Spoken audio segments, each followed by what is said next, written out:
A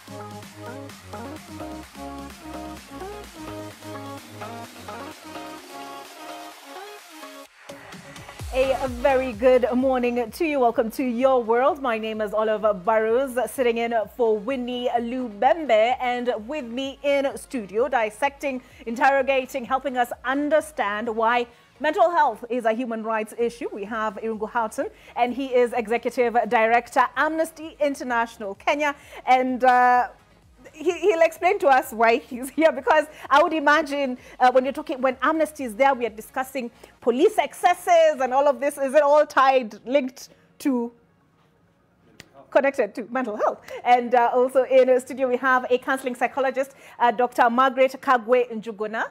Good to have you in the studio this morning. She's also an educational researcher. She'll tell us what that means. And somebody else whose title has intrigued me, Safeguarding and Emotional Well-Being Practitioner. That is Martin Juma. Good to have you all with us in studio. Now, tomorrow is not only Huduma Day or Utamaduni Day. I can never quite make out which of the two it is. It is also World Mental Health Day. That is the 10th of October 2023. The theme actually is tied to mental health being a human rights issue. Why is that? Well, I think it's really a moment whose time has come in many ways. Mental health underpins all the enjoyment of all the human rights, if you ask me. So whether you're talking about police excesses excesses, or you're talking about, misogyny or sexism and violence against women, these are all mental health issues in many ways. So I think this makes complete sense to me. I like the idea of that the 2 days combined with Huduma Day and World Mental Health Day, because in some ways what it does, it helps us to reflect on ourselves, but really what are we doing to create a society in which everybody has a sense of self-esteem, has a sense of confidence, is comfortable in themselves, and also comfortable with the diversity of our nation. And I think that's the critical issue. But it obviously comes from the fact that we now have several international covenants. We have regional covenants. And in Kenya now, under Article 43.1, health is a fundamental right that the state has to progressively take us towards as quickly as possible, if I can add that. So I think those are this is the rationale by why, they have very boldly said it is a human right issue. Dr. Njuguna, I was listening to it when I was preparing this morning, and I was listening to a TED Talk, and a doctor in India, and so she talked about how social injustices contribute to mental illness, and also from the perspective of health being a right, how access to affordable mental health care is again a human rights issue. But I hadn't really thought about how social issues actually inform, and social injustices actually inform mental illness. Yeah. One of the things that people don't realize is that the mental space is something you have all the time. We've been socialized to take care of our physical well-being.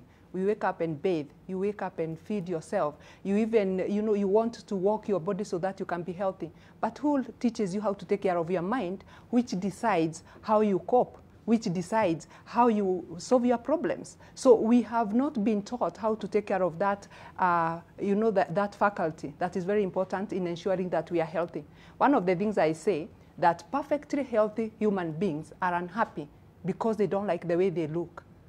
And that is where we need now to reevaluate and ask ourselves, what is health? And without mental health, for me, there is no health. Because we have very healthy people, and especially between 15 and 29, suicide being the fourth leading cause of death. That means these are generally healthy. No much issues, not like the old people who have got to deal with so many, age-related issues. But these people are not happy, and they are healthy. So for me, the first thing we need to recognize is that without mental health, we don't appreciate the health that we have. Actually, what you said also struck me as strange, because the number of young people who actually are suffering from depression and die by suicide was astounding to me. But we have Martin Juma here, and perhaps you could tell us what a safeguarding and emotional well-being practitioner does. Yeah, so thank you so much, Olive. I think it's a pleasure to just have a discussion around safeguarding and emotional well-being, and how they merge at some point. So safeguarding basically means setting up policies, structures, processes, mainly within organizations, institutions, to ensure that staff, clients, beneficiaries are not harmed in any way by what the organization does. So this could be intentionally or unintentionally. We may go out there, have activities that are reaching out to communities, but sometimes due to our negligence or even intentional, some people get jobs to harm others. For example, in a children's institution, a pedophile might gain access to an institution so that they can access children. So safeguarding basically sets up policies that, for example, has vetting processes for whoever is coming into an organization. Also training, capacity building to staff so that they cannot do any form of harm while they are working or when they're out there. Issues around sexual exploitation and abuse in the workplace, harassment, bullying, for example. Do you have a policy that ensures that staff are not bullied? And if they're bullied, what measures are put in place to ensure that there is a mitigation process, investigation, response, and also to support anyone, victim or survivor of the process. So safeguarding is the other side of the coin to mental well-being. So if you have staff who is exhausted, who's burnt out, then the tendency for them to cause harm to others is high. So as organizations, we need to have structures. We need to set a culture that encourages safeguarding, creating a safe environment for all. So safeguarding tends to add impotence in the process of emotional well-being within the workspace, within organizations, and eventually within individuals. So that's the correlation between safeguarding and emotional well-being. So we are at a place as a nation where we are seeking to implement fully universal health coverage. So we have community health promoters, and I saw there's a pack that, you know, that they will be used to take your pressure and all of that, your sugar, and test your sugar and all of that. You really don't hear much in these types of conversations on mental health, and perhaps some of the things these community health promoters should be looking out for when they go into these communities. Do you think enough is being done in that regard? No, I mean, I think the study that was done just while the task force on mental health went through its deliberations demonstrated that we actually don't invest enough in mental health. That you know, neither do we invest at the level of the ministry, but also in terms of just civic literacy. I mean, just citizens' understanding of the issue is just so low. And as the Ministry of Health now moves towards a preventative approach rather than a curative approach, I think it's really important that they think about how do you create the environment in which people understand the importance of mental health, and that it becomes everybody's business. It becomes parents' business, it becomes children's business, it becomes you know, civil servants' business. One of the points you raised around divorce, you know, kind of suicide rates among the youth. You know, I think it was about 3 months ago, the Principal Secretary in charge of Labour said that, you know, something like, you know, that mental health and depression had increased, but had tripled among civil servants. And so I think we need to also see this as something that's affecting even those that are responsible for public affairs, for state matters. And, you know, we would be concerned, particularly if there was just a focus on young people. I think we need to be looking at the entire spectrum of the generations. It is said that we lose about 60 billion shillings just as a result of people who are unable to function and take their position within society and the economy well. So 62 billion shillings is what we lose, which if we just invested a fraction of that in mental health, we would really have some, you know, a rate of return that would be important. But I think that the damage of this is not really just felt financially, it's also felt in terms of the unworkability of our homes and the unworkability of our schools and our workplaces and in the general public. You know, this is the year where we all reeled from the effect of Shakahola. And if there is an example of mental health taken to a scale at which 500 people could lose their lives, we've had it. What more do we need as a wake-up call to invest in mental health? there's also quite the push to rein in alcoholism, right? Which it could be argued is a manifestation of mental illness. But was there a shift, do you think? Is there more focus now on issues to do with mental health, Daktari, following the COVID-19 pandemic? Because with the lockdown, we saw an anecdotal evidence of a spike in GBV cases. Are Kenyans, in your view, in your experience, now paying greater attention to issues mental health? Yes, I feel so, especially during COVID-19. One of the things that people realized is that they were not comfortable in the same space anymore. Because in the morning, people wake up and go. Children go to school, your wife goes to work, husband goes to work, and they take a break from each other. But with the COVID, they realized that they have to be in the safe space 24 hours a day, and it was not comfortable. So people started reaching out and asking, what can I do to ensure that my space is okay? That is when I realized people were reaching out to me more. And of course, now with technology, the webinars, we were able to have discussions. I was able also to have online sessions with people. And that is the time I realized that also I needed to do something as a mental health professional to educate people on what they can do to take care of their own space and also take care of the space of other people around them. This is where you teach the general public about behavior and what motivates behavior. Because a lot of times, we actually assume that people are acting the way they're acting because of you. And yet, it is because of how they are feeling. It's actually a symptom. So basically, I'm feeling like people are more interested because some of the public classes I do, people are interested more than I thought. We can have 300 people wanting to join. And of course, because they're not paying, they will want to join. And sometimes you don't have the capacity to take care of them. So for me, I'm feeling I can see a lot of forums where mental health is coming out. I'm seeing even religious organizations like now beginning to invite people to talk about it, to have honest conversations. There is a whole demarcation between spirituality and mental health.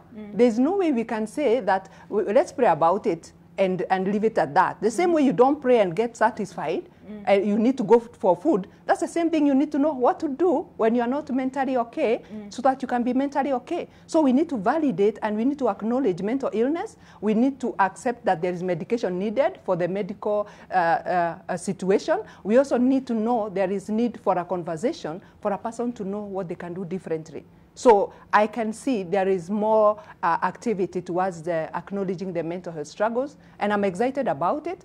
But I also feel we need to take the preventive approach rather than the curative approach, because we do not want our children also to be caught up in the same situation where they have to deal with what we dealt with. So for me, I feel for us to be able to get into that space where we can call it a human right, people need to know what it is about. People need to understand. And people need to be helped to know what they can do to take care of their own space so that they can also be able to influence other people in a positive way. Because I feel people just wake up and do things without knowing, really, is this what I want to do? We need to empower people. And so we need to begin from schools. We also need to educate people in human service industry. For example, the doctors, the teachers. We want them to take care of our children, but have we empowered them with how to go about it? For me, I feel that that's an area we need to address very seriously. We need to give them the skills and the knowledge that they can use to look after themselves so that they can be strong enough to look after our children. We need to take care of our nurses. We say our nurses have attitude, but who helped them to know what they can do differently? They are dealing with sick people all the time, people with negative energy all the time. So it's only fair that they take some of that energy. But when we educate them, we empower them, they are likely now to know how to look after them because they have looked after themselves. So for me, I'm excited. And I'm hoping that we can continue the conversation. And I'm hoping that the government can actually put structures where education can be given, like a whole all-out campaign on mental health. The same way we did with COVID, every other station is talking about COVID, every other person. I think we need to go there for us to be able to get in a space where we can get moving. Yeah. Well, Martin, there are those who... they'll hear human rights and they'll switch off. Like, those people, they're always making noise. Right. You know, they'll take that perspective. There are only 5 of those left in the country. The rest of us are concerned. But do you find usually there's a need to break it down to shillings and cents and say, this is how this is impacting productivity. This is how this is impacting the workforce. Right. I think Irungu mentioned that the resources, the billions that are being used around health, right? A percentage can be used to ensure that there's preventative measures around mental health, emotional well-being in the workspace. If you look at the amount of money, for example, insurance companies are spending to just pay out for staff or their clients who've gone to hospital thinking they have physical ailments, but they are mental health related issue, psychosomatic issues, right, that are manifesting physically, but they are mental health issues. So how much money are they spending? You know, they are part of the conversation and they feel, okay, we need to spend this amount of resources. So they are working with organizations, companies, institutions through setting up policies, structures. The Mental Health Act of 2022 also gives obligation to the government to ensure that they have a process ongoing, conversation around mental health. So policy is quite key, and policy dictates resources. If you have policies in place that are geared to ensure that structures around mental health, safeguarding are working, then we will spend less on ailments and symptoms and go to the issues, the real issues that are facing Kenyans, that are facing staff, that are facing stakeholders. So yes, there is a strong correlation between mental health and the resources that are put out there. But at the end of the day, what I need to underline is that we need to have the policies, and then we have the structures that can be able to bring the practicality of some of the acts, some of the good work Daktari is doing, Irungu is doing around advocacy and human rights.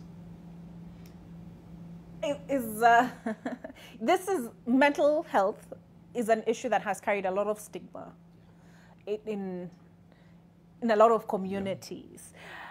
How do we make it okay for people to say, hey, I'm not okay? No, I think, you know, so the statistics by the authorities suggest that 1 in 10 of Kenyans have some form of mental health disorder, and that's the language they use, right? So that they are grappling with something. It may be emotional, it may be intellectual, it may be, you know, but 1 in 10. I worry not so much about the 1 in 10. I actually worry more about the 9 in 10. The 9 out of 10 people who think they don't have a mental health issue, but are very quick to stigmatize, are very quick to ridicule, are very quick to ignore people who need help.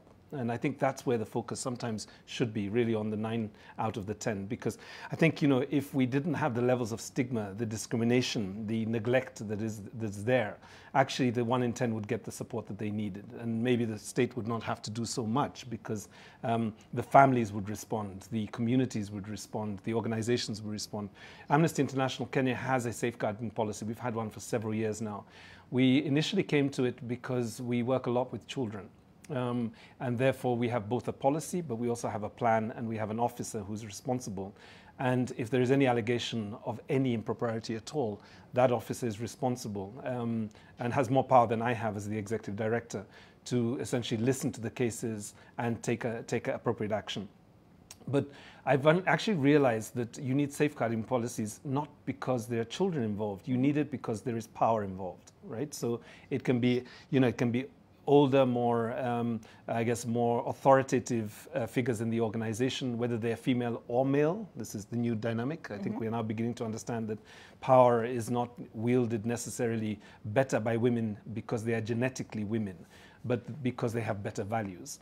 And therefore it is important to make sure that where you have people at different levels of the organization, the ones at the lower level of the organization are protected. And they may be younger, they may be less resourced, and so on.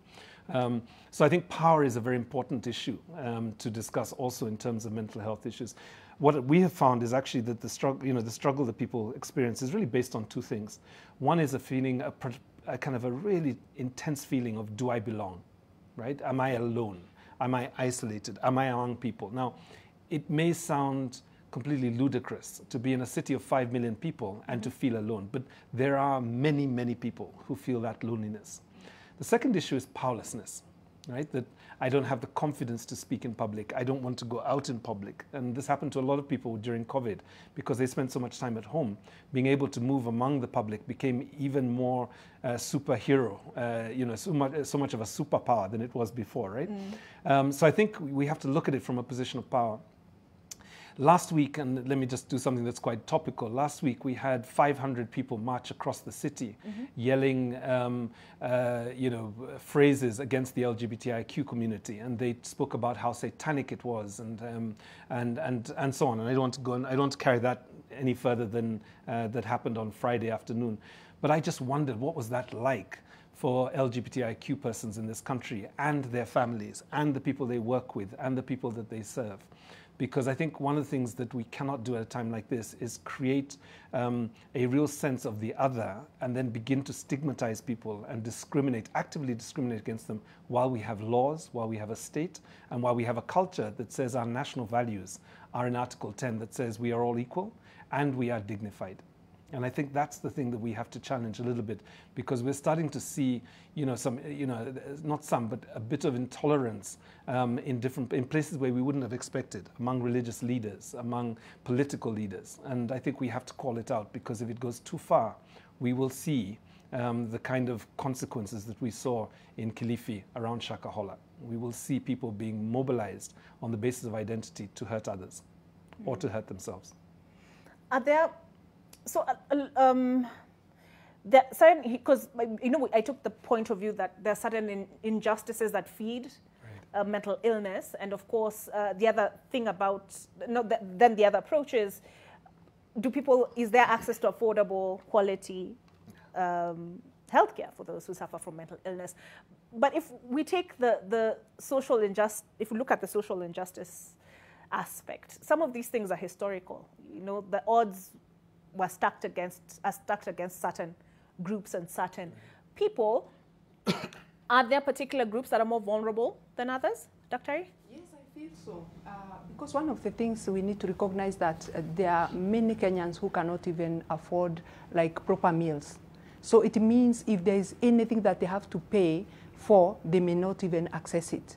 And when you go to our hospitals, you will not easily find a mental health practitioner stationed there to take care of such needs. So for me, I feel there's a huge gap there. And for us to feel like we are addressing the mental health issues, we need to ensure the people who need that kind of help, they can access it. So we need to have in our hospitals, our district hospitals, every other hospital, even health centers, we need to have a mental health practitioner who is professionally trained. And when I say that, I mean we need not to just put somebody there because they can be able to talk to people. We need to put a person who has been trained and they are doing what they have actually been trained to do. So I feel there is a huge gap, and I feel like majority, the research said that 75% of Kenyans who need that kind of intervention, they don't access it. And yet, 1 in 4 people who seek health care in Kenya are actually struggling with a mental health situation. So for me, I feel there's a huge gap there. And that is why we find people getting hopeless. That's why we find people not knowing what to do. Because traditionally, we don't talk about our business in public, isn't it? So it means when a person is struggling, they are likely to keep it quiet, and they are likely to mask a smile. Because when I come, the first thing I asked him was, "How are you?" And he says, "Fine." Who says that? We don't even think about it. It's rote. You see, I'm fine because that is what you found people saying. And yet it was supposed to establish, are you in a good space, and what can I do to put you in a better space? For me, I feel we need to start looking at the myths surrounding mental health so that we can be able to address them. There was this belief that people walking on the streets without clothes is because they're either cursed, or it's because somebody sinned, or it's because, you know, you have done something, you know, all those kind of things. So when we acknowledge that people could be walking in the street because they have hormonal imbalances, maybe they have an injury, maybe they have too much stress they cannot deal with, then we will be now beginning to understand that we can do something different so that they can be able to begin healing. But what happens in organizations, and that is why I acknowledge and I like what he's talking about, safeguarding. In organizations, what are we doing to ensure that we don't stigmatize people who are already working with us or who want to come and work with us? The moment you say, last year I didn't work because I had a mental health struggle, you actually don't get the job.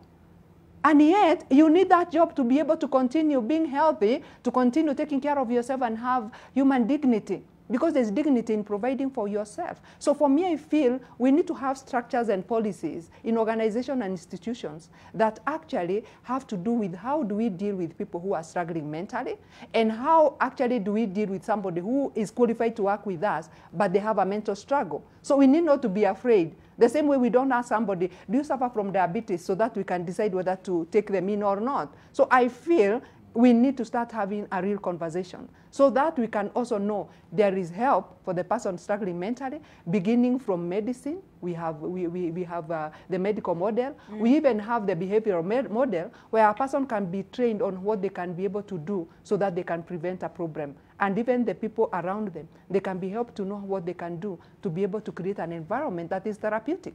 Do we even know what therapeutic is? And we have that in our homes. Therapeutic environment where everybody feels they are enough and they are worthy to be able to be listened.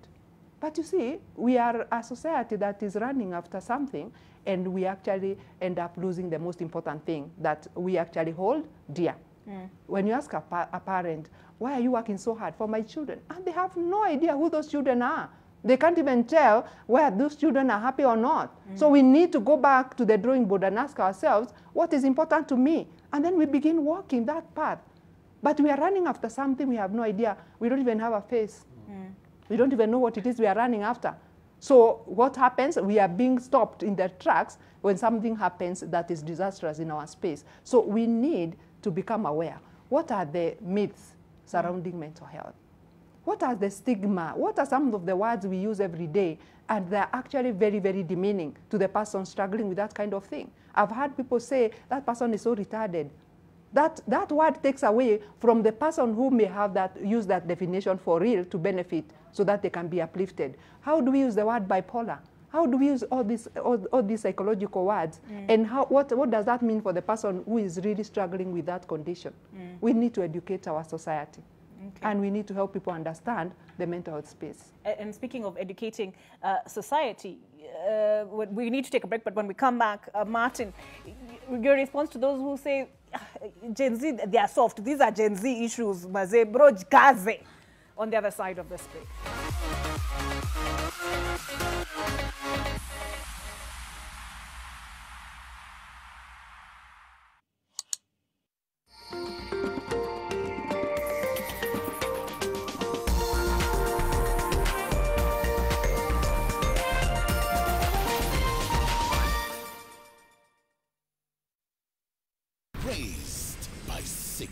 There's a lot going on at the moment in this house.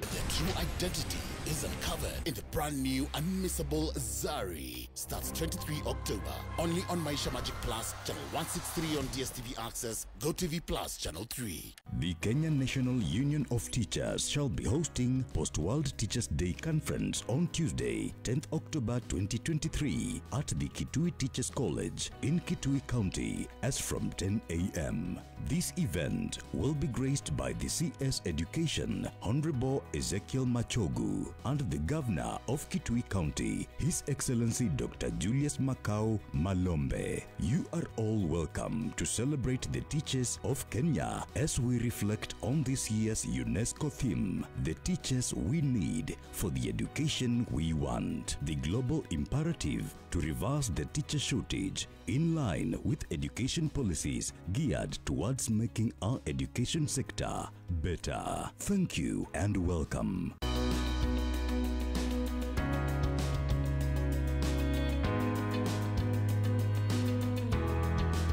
Watu wafunga mshipi ya? Oya Kadere, tuende sasa. Na uende pole pole uchunga watu wa nduthi na watu wa miguu. Na hiyo simu weka chini wewe. Sawa? Kaende sana. Usalama barabarani ni jukumu letu sote. Ujumbe huu umeletwa kwako na NTSA kwa ushirikiano na the European Union. Are you ready for a challenge that will change your life? Introducing #Nation Scholarship Challenge. We all know that getting an education can be tough, but we also know that a scholarship can make a huge difference.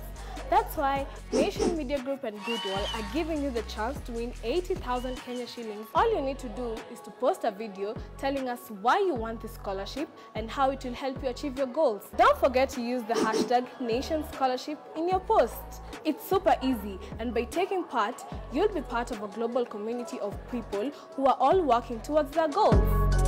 So if you're thinking about pursuing higher education or have big career aspirations, this is your chance to take a step forward. Don't wait too long. Complete your Goodwill profile and share your story with us now.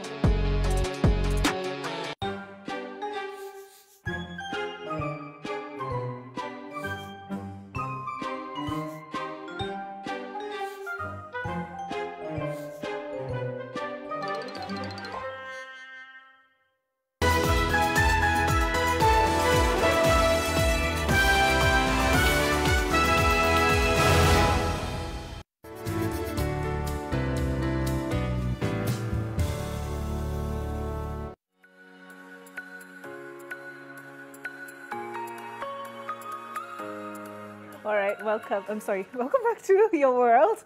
We have in studio Irungu Houghton, and he is ED, Executive Director, Amnesty International Kenya. We also have in studio Dr. Margaret Kagwe Njuguna, and she is a counseling psychologist as well as an educational researcher. We have Martin Juma, and he is a safeguarding and emotional well-being practitioner. And Martin, so the state of the economy was raised by Dr. Njuguna. We've been told things will get worse before they get better. VAT on fuel, the practicality of day-to-day things will get tight. So as is a society where you have parents who are struggling to put food on the table, and there are those who will view issues to do with mental health as more along the lines of self-actualization than a human rights, basic issue. Right. Mm-hmm. Yeah, I think the challenges that we are going through as a country have really brought out some of the difficulties that we have around some of our structures and processes, even our culture. I think before the break we were talking about the culture of bottling it in, right? Specifically around men, families.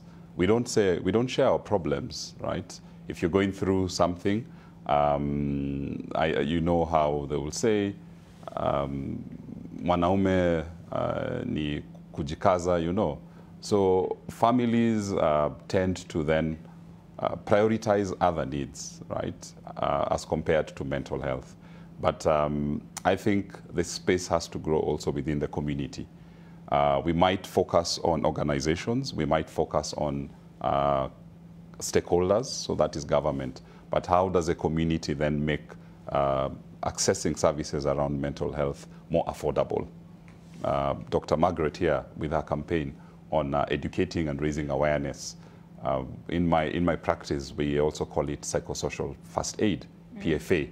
So how do we empower community members, those people who are we call them influencers, gatekeepers, to be able to then also give some psychosocial first aid. If it's going wrong in the family, usually in the community we rush to the Nyumba Kumi head or go to the chief or to the local authority. So do they have the capacity, for example, to listen? Do they have the capacity to respond? Do they have the capacity to refer? They may not have all the tools they require, but that first response is quite critical. So as families, then they can be able to channel some of their resources towards other things. We might not be able to pay for therapy. Therapy is expensive world over, right? In Kenya, between 2,000 to up to 15,000 to get a good therapist. So families can't afford that. But can we then have structures within the community that are affordable, accessible, and very practical? So psychosocial first aid can be an alternative to ensure that we get practical, affordable help to families that may not have the resources to respond to the mental health issues they may be undergoing. Then also, I think it's also important to have conversations beyond boardrooms. I think it's critical in schools. I really appreciate many schools right now are focusing on supporting not only children, but also teachers. Companies are also being very respondent to their staff, having well-being days.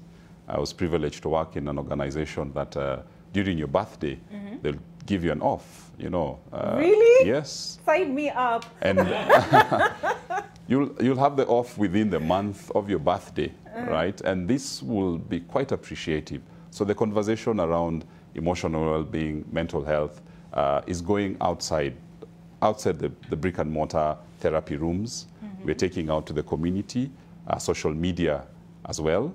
There's a lot of good work the media is doing to try and get people involved, stakeholders, get excited about how to respond to mental health issues beyond what has been the classic way of responding to people's needs. So I think we are in the correct era. Daktari has mentioned about capitalizing on virtual platforms, Zoom. Now you can just get into an app and get a therapist to talk to at quite an affordable amount, as little as 1,000 shillings. You get access from a professional. You get access mental health services from a professional. So how do we leverage that?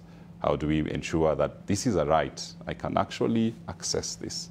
And I think we'll have major gains as we get to the Mental Health Day tomorrow as a country. Yeah. Irungu, Martin has made some suggestions, some recommendations, you know, as to how we can bring it down to the community level, increase accessibility to the aid support that many require. From Amnesty International Kenya's standpoint, what are some of the recommendations you're making?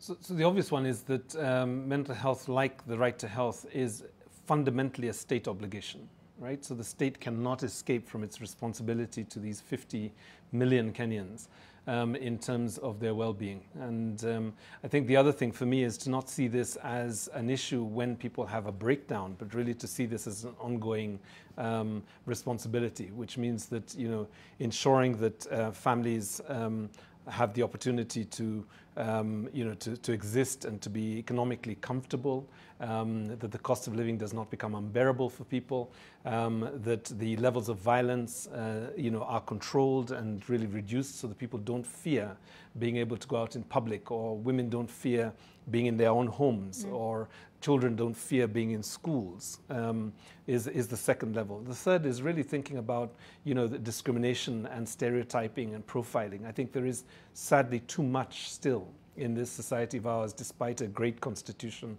and, you know, the full presence of religious leaders, social leaders, political leaders, and civic, you know, and civic leaders.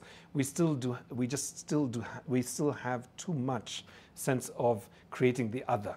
You know, that the levels of empathy, the levels of care and compassion are still too low for a modern, democratic and dignified society. And I think that's the third level. But I know the other one is really, I guess tomorrow we could invite all Kenyans to really have an, you know, very individual, personal introspection about what well-being plan do they have for their families? What well-being plan do they have for their offices? What's the well-being plan or the community care for the country? And really make it very practical. And I think the practicality is not to wait until there's a breakdown. It's actually to build in some of the things that Martin has been talking about. You know, honor people, affirm them, do things that really give a sense of diversity in a country, not just in terms of identities, but really that it takes all kinds of professions, all kinds of generations to produce a nation that works. You know, it's not just young people; it's also old people, right? And, you know, in Europe and America, where the population has really become much older, there is a growing sense now that actually they can play a really vital role in terms of creating stability for a nation. I think in Kenya we're yet to see that, particularly in the urban areas. I think there is a sense that, you know, old people, once, you know, people when they become older, they just need to go back to the village and hang out with other old people, right? But I really feel there is a room for, you know, elderly people to play a kind of a nurturing role for society. And then very, very directly, I think the you know, I'm often touched by, you know, I'm fascinated about artificial intelligence at the moment, right? So everything that we're seeing, the ChatGPTs and all that. But actually, I'm even more interested in emotional intelligence. Like, how do we create the kind of human beings that are able to detect when somebody's not okay and know what to do? You know, and I think that's really important. And then very personally, perhaps, you know, we struggle, I think, as human beings between spending too much time in our heads in the past or spending too much time in our heads in the future and not enough time in the present. Because I think if you stay in the present, you neither have the fear of what might happen in the future, which has not happened. I mean, it's irrational, but you fear it and it dominates your present. Or you have the regrets and the disappointment that you drag into every moment because something happened that wasn't, you know, what you had expected. You were hurt, you were traumatized, and therefore you can't think logically in the present. So I always say to people that, you know, the best strategy for remaining healthy as an individual is remaining in the present and being hopeful. Some good advice there. Dr. is picking up from where Irungu has left. Yeah. You know, you'll get, your doctor will tell you, or you'll read material and you'll be told to, you know, work out to safeguard your, anyway, for good health. Work out, at least maybe take a walk or something, 20 minutes a day. And then, so there's a prescription for how to take care of yourself physically. What's your prescription for how to safeguard our mental health? Yeah, thank you so much. And that's an area that I teach a lot about, because that is very, very important area that society does not address. Number one, the same way we feed our bodies, we also feed our mind. And as when you're feeding your body, you're feeding it with food. But what is the food for your mind? Positivity. Because the same way you cannot eat pepper for breakfast and lunch and dinner and expect good results in the evening, that's the same thing when you feed your mind with negative thoughts. You are likely to be in a negative space. So we need to be in the business of ensuring that we are feeding our minds with positivity. And when we encounter negativity, we actually ask ourselves, how do we deal with this before I even swallow it? It could be something like you have lost. Like you have lost something. Yes, that is negative. And it's your negative. So how do you deal with this so that it doesn't weigh you down? The other thing we also need to do is the same way we clean our bodies. You need to clean your mental space. But a lot of us have got so much there. There's so much there. Somebody who did something like 20 years ago is still there. So there is no space for new things to come in. So we need also to clear our mind. And we also need to package things and put them right. So that we say, you know, I don't have to deal with this at this moment. And it doesn't have to stress me anymore. So we also need to clean our mental space so that we can always feel like refreshed. And we can always feel like we are in a clean room. The other thing also we need to do is to exercise our mind. How do you exercise your mind? Use your mind to make your decisions. A lot of times we keep consulting, including what do I cook for dinner.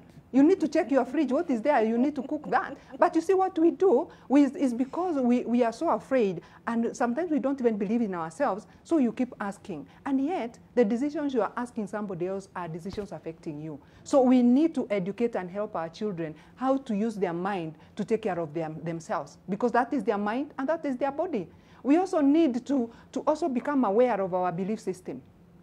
Our belief system is what feeds and helps us, our mind, to know what are the boundaries. Your spirituality is what creates boundaries for you. I can't go beyond here. I can't go beyond here. I want to eat, but I can't take something without asking. So we need also to become aware of our spirituality and our belief system so that we can be able to do things accordingly. And that one takes away what we call guilt. You know, guilt also is a mental health issue.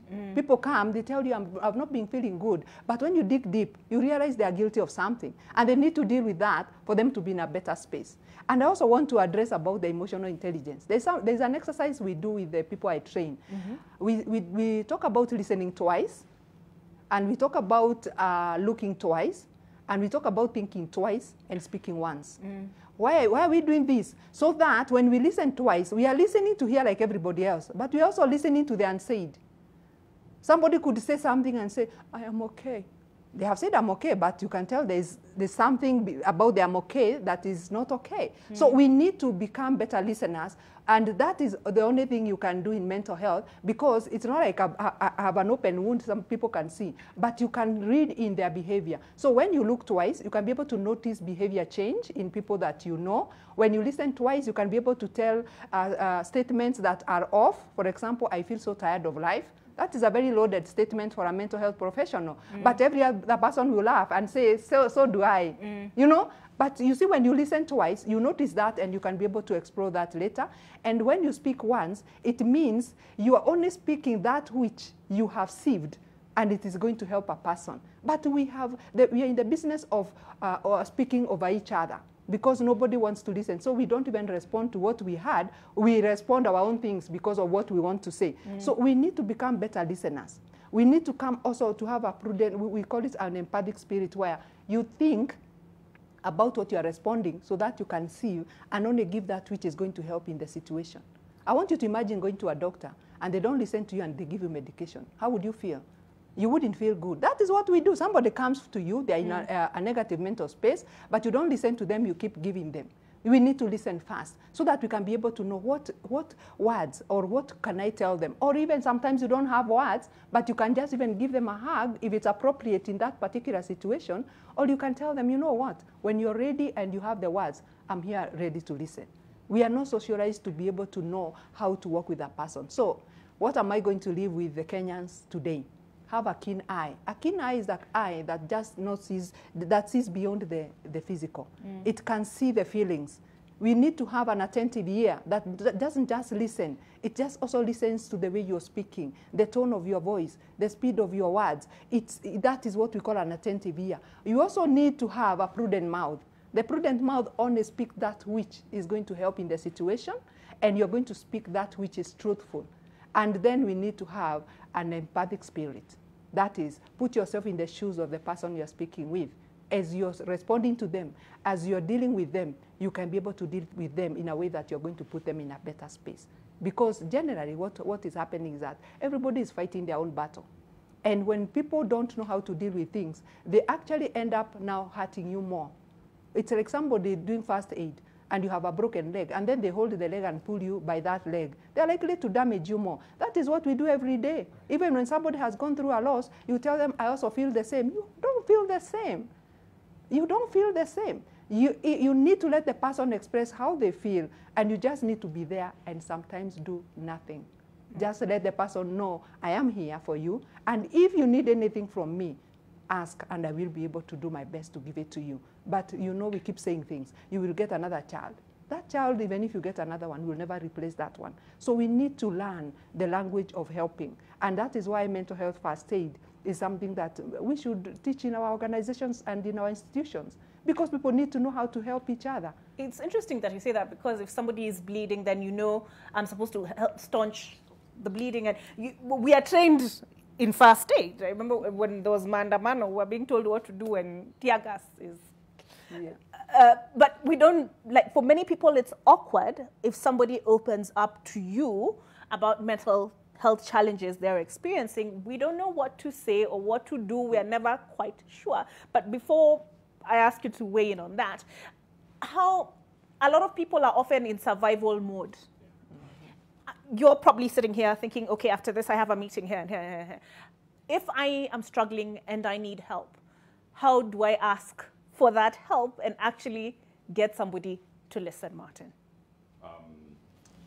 Naturally, human beings, through their mental processes, have a feel-good effect when they share. It's called catharsis. So it's the feel-good effect when you speak out, right? So human beings are encouraged to speak out. Culturally, we had structures in place. You'll go to your neighbor, you had your extended family around you, and they will help in terms of disclosure. So when somebody discloses, they will be there to just be a buffer. So it's important to then, as a human being, to create a safety net for yourself. We were just talking with Irungu at the lounge, and we are talking about these high-rise apartments that are cropping up everywhere. They have a lift access to the floors, and you can only access your floor. So if you live in the 4th floor, then you can only access people within your floor. Do you have a Nyumba Kumi initiative in such a structure? I doubt it, right? Do you have a residents association? I doubt it. So we are isolating ourselves rather than trying to create safe spaces where we can be able to share. So one of the key ways is just creating safe spaces within your circles. I'll address men, right? Sometimes we want to just bottle in everything, but it's quite encouraging when you see the FAIR agenda, who are able to go out and talk within their chamas, moshene, you know, or just get a way of getting it out. So we need to also enculture an approach where we can be able to speak out more. Journaling is also another way of getting to share, not necessarily with someone else, but within a safe space. So I think we have a good percentage of Kenyans who can write. So can you just jot down things that are going through your mind, overthinking, just put them down. That can also help you in terms of ensuring that you feel safe, you're okay, you're letting it out. We can also look at boundaries, right? Are you intentional in keeping your boundaries? How do you say no?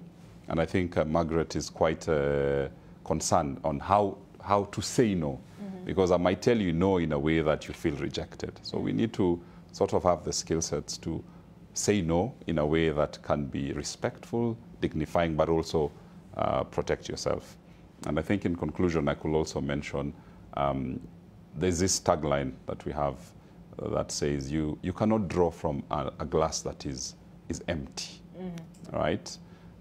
Every day you come into work, you go into your family, and people keep drawing, drawing.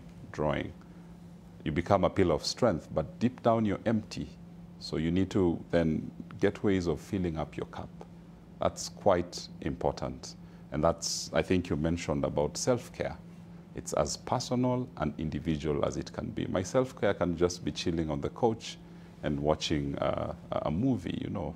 Others can be doing a whole trek in Central Province over the weekend. You know, that's as personal as it can be. So I would really appreciate that practicality and personalization of your process of sharing, creating boundaries, and just having a self-care plan. All right. And Dr. before you tell us first aid, what are we supposed to do? Because a lot of us are not equipped to handle it. So is it simply referring to somebody better equipped? You will tell us. But your rallying call as we look ahead to the Mental Health Day. Well, a couple of things. I mean, the two, both Martha and Martin had some really juicy thoughts there. One of them was, you know, it is actually natural for you to listen twice and look twice and speak once. Because two. Exactly, right? Yeah. It's actually natural. So, you know, God gave us certain attributes. We're not using them in the way that they were given to us. The second thing, I think, is really your point, Martin, about architectural design and how we start living in spaces that are actually designed to isolate us from others, right? So I think that's a really important point. Take it to another level, which is, you know, that perhaps everything around us is designed for mental health disorders. Right? And we need to identify what are the things that actually just precipitate that, you know, whether it be from traffic rules that are not obeyed, whether it be from, you know, people beginning to aspire to be rich without having to do the work, but just steal from others. That's also a mental health disorder. So I think from an active citizenship perspective, one of the things that we grapple with a lot in Amnesty is really how do we create people who are ethical, people who are engaged, and people who are empowered, right? But that power does not come at the consequence of somebody else's power, right?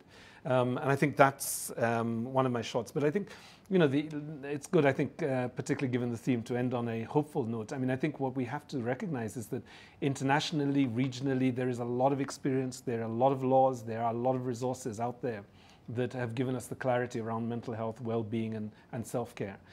We now have a good constitution. We have a great Mental Health Act. It calls for, it's very clear in terms of what we need to do as a country. All of that was not there 3 to 5 years ago. And I think we can now say that we have the framework within which to do it. The question is whether there's the intentionality. And the intentionality has to be at several levels. One within the national administration, and because, of course, health is devolved, the 47 county administration, so we need to bring a lot of focus on these county governments to make sure that this is prioritized. And I think as parents, as children, as single individuals, we have to think intentionally about what is it we're creating. And I'm sure Margaret has a couple of ideas in terms of how to do that. But I think one of the things that struck me when we were talking with young people recently is we talk about parenting, but we don't talk about childing, right? What would a childing program be in terms of nurturing young people to really grow confident with the world that they're in, and confident with themselves, to be able to find themselves and to do something about the things that matter to them. And I think that would be my parting shot, is that active citizenship is probably the opposite of the spectrum of mental disorder. Because once you're active, you are really participating, you are engaging, and perhaps with that active citizenship comes a responsibility, not just to others, but to yourself as well. I second that. Dr. Finally, what resources are available to us? In terms, there's so many resources, including, first of all, yourself. If you take care of your mental and your own space, then it means you can become a tool to help other people. We also have, we have other people, like, for example, we have the religious community. Like, sometimes somebody may come to my therapy room and they have an issue that is related to where they're coming from spiritually. As much as I may empower them to be able to make a decision that is for them, I would also ask them to consult with the authorities in their space so that I don't conflict them. Because I would not assume that everybody comes to me believes the same way I believe. So we have so many resources, including professionals. We have even a person who you feel safe with can also be a healer to you. Because sometimes, as I said, you don't even need to do anything. Sometimes people come to my therapy room and they say something and they're like, did I just say that? So I haven't done anything. I've just listened, and the person realizes, wow, I think I could do something differently. So we need to be a listening nation. I think that is one of the things we need to begin with. We listen to our children, we can be able to know what is going on with their space. We listen to each other, we can be able to know what is going on with their spaces. But a lot of times conflicts arise because we are not listening. So you end up concluding for yourself and filling the gaps. We don't even restate or even ask, did I understand you right? So we need to listen more, and we need also to be available for others so that they can be able to share what is going on. The other, you had asked about the mental health first aid. For me, I use something I call the RARE model. The RARE model is, number one, you recognize. You recognize there's a mental health need. And how do you recognize that? Again, we use the listening ear. You listen twice, you look twice, you think twice, like this is not like Olive, she's looking a bit under the weather today, so I will come and see you, not in public, and is there something going on, or it's just a decision to feel or to behave the way you're behaving? Because behavior is what shows us what is going on in the mind. And that is why psychologists are said to read the mind. Actually, they don't. They can actually watch your behavior, and they can actually tell you what is the thought behind that behavior. So we can be able to see the behavior of other people, so we can be able to know when somebody is in a good space. We can be able to observe something that is abnormal in one person, that's, for example, like silence, for example, like not even showing up for games, and you love games, and there is no reason for that. So we can be able to observe more. So when you recognize, then you attend. You attend with the resources you have. At that moment, you may be able to tell the person, I noticed that there's something going on. Are you in a position to tell me more? If the person is not ready to tell you more, just let them know that you're ready to listen when they are ready. So that way, you have given an avenue where they can reach out. You have expressed that I'm available and I'm willing to help you when you need. The other thing in attending is you could recognize that this is an issue you can't deal with because you are not a professional. Then you refer. You can refer to a doctor, maybe it's a health issue. You can refer to a social worker, maybe it's a social issue. You can refer to a professional psychologist if it is a psychological issue. So when you refer, it means you have given that person to another person in better place to take care of them. And when you do that, there's something also I say, after you have referred, then evaluate. Did the person get helped? Did they get the help that they needed? So when you do that, it means you have evaluated whether they're in a good space, and then you can be able to release them. So for me, one of the things I'm going to say as a part in short is that the doctors, when you go to hospital, they tell you health is your responsibility. I would also say the mental health is your responsibility. The way you wake up every morning, ask yourself as you're in the bathroom, how am I also cleaning my mental space? How am I feeding my mental space? And am I exercising my mind by using my mind to guide my behavior and my decisions? Thank you so much. All right, so I want to thank my panelists for helping raise awareness on mental health. And what I take away, several things, but listen twice, look twice, think twice before you speak. And also because a lot of people, I know you've talked about the first aid rare, will be like, I could open up and then it's just fodder for gossip. The mushene that Martin was talking about. And when you were talking about design, a lot of us view Uhuru Park not as a recreational facility, but I haven't been there in a minute.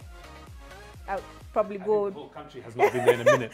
but we viewed it as a place for idlers or the unemployed to go and loll about. But hey, we progressively will be discussing these issues even beyond tomorrow, which is the Mental Health Day. My name is Olive Burrows. I want to thank my panelists this morning. Irungu Houghton, he is the Executive Director, Amnesty International Kenya.